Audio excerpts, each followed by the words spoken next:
পরিবার প্রিয়জনের টানে বাড়ি ফেরার পর্ব শুরু হয়ে গেছে। ঈদুল ফিতর উপলক্ষে একসাথে ঈদ করতে ঢাকা ছাড়ছেন মানুষ। ঈদযাত্রার ভোগান্তি আর ভিড় এড়াতে অনেকেই আগেভাগে বাড়ি ফিরছেন।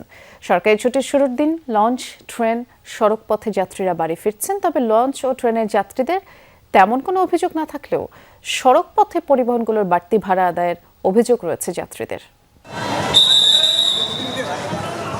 পরিবার পরিজনের সাথে ঈদের আনন্দ ভাগাভাগি করতে রাজধানী ছাড়ছেন মানুষ।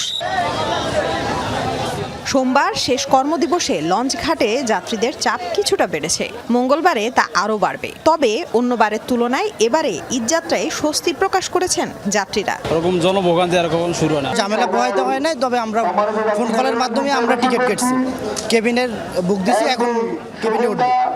প্রায় 1 বছরই দেখা হয় না। নানা নানু মামা মামি অনেকেই আছে।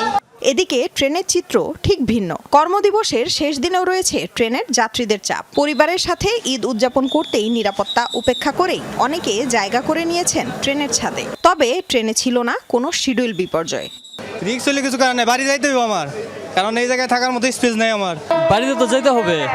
শিডিউল বিপর্যয় নাই। আমরা যে গাড়িতে যাচ্ছি এটা আপনার 1 ঘন্টা আগেই আসছে। ট্রেন যথাসময়ের আগেই প্রবেশ করছে এবং রাইট টাইমে ছেড়ে যাবে ইনশাআল্লাহ, এটাই সবচেয়ে বড় পাওয়া।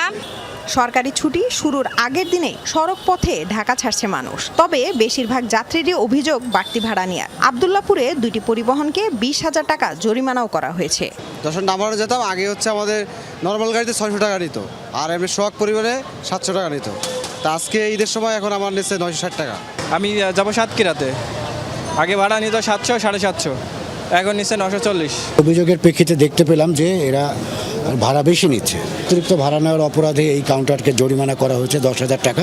সামনের 3-4 দিনও ঈদযাত্রা স্বস্তির হবে বলে মনে করছেন ঘরমুখো মানুষেরা।